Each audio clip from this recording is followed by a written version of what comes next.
안녕하십니까, 여튼공간 대표 박성진입니다.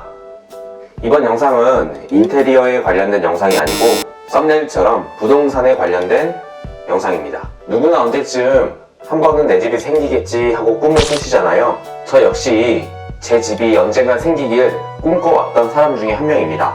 저같이 꿈만 꿔 오신 분들을 위한 영상이라고 생각하시면 될 것 같습니다. 저는 인테리어 공사를 시작함과 동시에 부동산 쪽도 인테리어 공사와 함께 계속 공부를 하고 경험을 쌓아왔습니다. 때문에 앞으로 인테리어에 관련된 영상뿐만 아니라 부동산에 관련된 또 집과 관련된 좋은 내용들이 있으면 여러분들에게 그 좋은 영상을 만들어서 제공해 드리고자 노력하겠습니다. 그럼 이어서 말씀드리겠습니다. 썸네일과 같이 프로젝트 1을 진행하기 위해 구입한 다세대 주택 매매가와 인테리어 공사 비용을 전부 포함해서 얼마면 이런 집을 내 집으로 만들 수 있는지, 얼마면 될까? 저희가 언제까지 세입자 신세로 이사만 다닐 수도 없고 서울에 내 집 한번 만들어 보자는 의미에서 이 영상을 만들게 되었습니다. 인테리어도 중요하지만 인테리어 공사를 하려면 그 집이 있어야지 공사를 할 수 있잖아요. 그리고 부동산에 관련된 질문도 언제든지 댓글에 남겨주세요. 예를 들어 이런 집은 어떻게 구하나요? 집을 살 때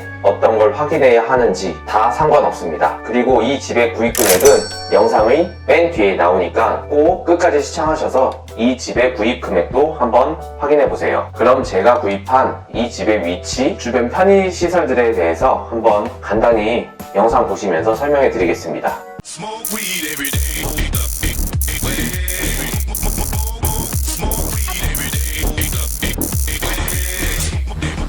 프로젝트 1은 서울 역촌동에 위치해 있습니다. 주변 역으로는 연신내 3호선, 6호선, GTX, B라인도 생길 예정이고요. 6호선 페달역에는 경전철도 생길 예정입니다. 반경 100m를 살펴보겠습니다. 반경 100m 안에 있는 편의시설로는 마트와 편의점도 있고 문화시설로는 도서관도 있습니다. 이번엔 반경 300m를 보겠습니다. 반경 300m 내에는 국민은행이 있고 마트, 학원,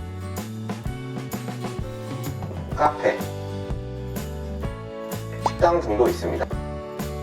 그냥 있을 건 다 있습니다. 치과도 있네요. 이번에는 가장 중요한 대중교통을 한번 보겠습니다. 가장 가까운 버스 정류장의 거리를 한번 보겠습니다. 가장 가까운 버스 정류장은 두 곳인데, 먼저 집 위치를 기준으로 아래쪽에 있는 버스 정류장, 여기는 총 거리가 약 216m이고 걸어서 3분 거리입니다. 다음으로 영상을 봤을 때 좌측에 있는 버스 정류장, 여기는 총 거리가 약 293m이고 도보로 4분이나 걸립니다. 그리고 버스만큼이나 제일 중요한 건 지하철이겠죠? 가장 가까운 지하철역을 한번 보겠습니다. 지하철역은 6호선인 응암역까지 버스로 12분 걸립니다. 그리고 반려견이 있으시거나 산책을 좋아하시는 분들은 공원도 대단히 중요할 것 같은데요. 근처에 있는 공원은 구산 근린공원, 영말 어린이공원이 있습니다. 먼저 가장 큰 부산 근린공원까지의 거리는 657m로 걸어서 9분 걸리는 거리입니다. 영말 어린이공원까지는 511m, 걸어서 7분 걸린답니다. 근처의 학교를 알아볼까요? 우선 초등학교, 근처의 초등학교는 역촌초등학교인데요. 총 거리 약 419m로 걸어서 6분 거리입니다. 중학교는 덕산중학교가 총 거리 1.2km로 걸어서 18분이나 걸리네요. 근처의 대학교인 서울기독교대학교는 총 거리 약 560m로 걸어서 8분이 걸립니다. 이쪽으로는 학교가 더 많죠? 예일여자고등학교까지의 거리는 830m, 도보 12분, 구산중학교와 은평중학교까지는 약 913m로 걸어서 13분이 걸립니다. 자, 주변 시설들에 대해 알아보았는데요. 프로젝트 1의 내부가 궁금하시죠? 저희 채널을 구독하신 분들은 다 알고 계시겠지만 다시 한번 보겠습니다. 먼저 프로젝트 1의 공사 전 모습을 보여드리겠습니다. 프로젝트 1의 평수는 약 10평, 3룸에 화장실은 하나인 집이었습니다.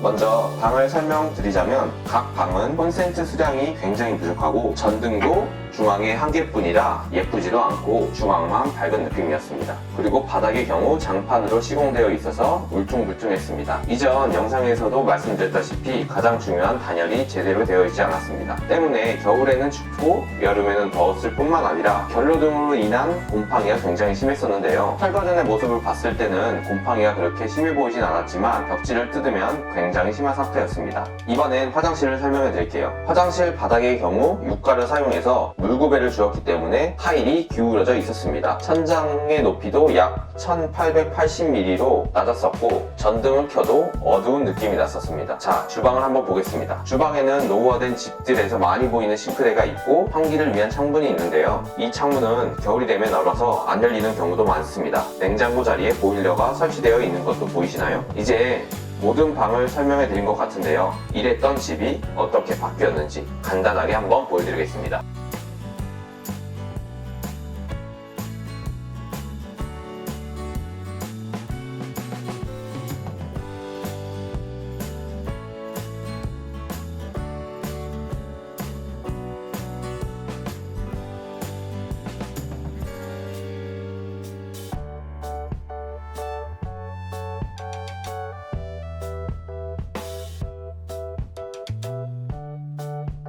자, 딱 봐도 정말 많이 바뀐 것 같지 않나요? 하나씩 말씀드리자면 이다지 문이었던 방의 경우에는 벽체를 세워주고 문을 닫아주었고요. 각 방의 콘센트 수량도 늘려주었습니다. 그리고 방의 조명을 다운라이트로 바꿔주었고 그로 인해 스위치 수량도 늘어났습니다. 전등이 하나였을 때보다 훨씬 더 전체적으로 밝아진 느낌이 드는데요. 원하시는 분위기에 맞춰서 조명을 켜고 끌 수 있는 점이 제일 좋은 점입니다. 그리고 가장 중요한 단열을 굉장히 꼼꼼하게 해주었습니다. 기존 단열재보다 두꺼운 단열재를 사용했기 때문에 방은 좀 더 좁아질 수 있는데 그래도 단열이 잘 되는 게 더 중요하지 않겠습니까? 바닥의 경우에도 온돌용 데코 타일을 깔아주었습니다. 장판일 때보다도 훨씬 좋아 보이지요? 자, 다음은 화장실입니다. 트렌치를 사용해서 바닥의 경사도를 조금이라도 줄여주었습니다. 그리고 타일 크기도 큰 타일을 사용해서 화장실이 더 넓어 보이고 일체감을 주었습니다. 샤워 부스를 넣을 공간은 나오지 않았기 때문에 샤워 호스 겸용 수전을 설치해 주었습니다. 간접등과 기존 전등 교체를 해주어서 화장실이 굉장히 밝아 보이는 것 같네요. 다음은 주방인데요. 메리평 후드를 사용해서 후드를 숨겨줘서 히든 후드로 만들었고 기존에 있던 창문 자리를 조적 후 미장을 해서 막아주었습니다.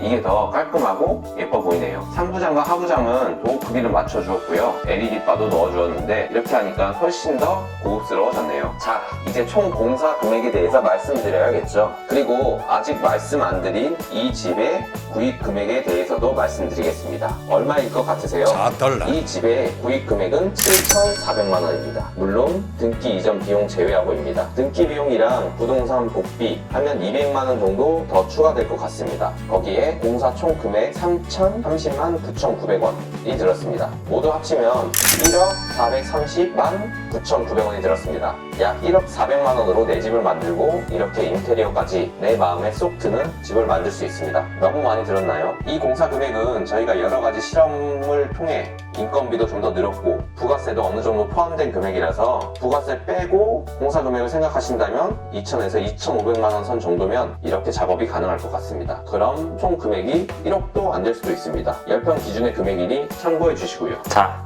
어떠셨나요? 요새 진짜 막막하게 가격만 오르고 매물도 없고 언제 들어갈 수 있을지 모르는 아파트만 보시지 마시고 이렇게 빌라들도 가성비가 좋은 곳들이 있으니 본인만의 집을 꿈꾸시는 분들은 내 집을 만들 수 있는 기회가 되는 그런 영상이 되었으면 좋겠습니다. 아파트에 비교할 건 아니지만 빌라도 나름 괜찮은 인테리어의 3룸 정도의 집이면 지내시기에는 크게 나쁘지 않은 집일 것 같습니다. 그리고 내 집이 있으면 인테리어도 맡기시고 본인이 원하시는 인테리어로 꾸미신다면 정말 뿌듯하고 행복할 것 같습니다. 제가 지금은 단순히 반지 아트만 소개해드리지만 다양한 집들을 직접 구매하면서 여러 층수, 여러 위치, 여러 평수들에 대한 집들도 한번 소개해드리겠습니다. 다음에는 한번 지상층 집을 구입해서 한번 소개해드리는 영상을 만들어 보겠습니다. 가성비가 얼마나 좋은 집들이 있는지 꼭 한번 확인해보세요. 다음 편은 예고해드렸으니 다음 편 빠르게 보고 싶으신 분들은 구독과 좋아요, 알람 설정까지 하셔서 꼭 빠지지 말고 챙겨보세요. 그럼 이번 영상은 이것으로 마치겠습니다. 다음 영상에서 뵙겠습니다. 지금까지 백경공원이었습니다. 감사합니다.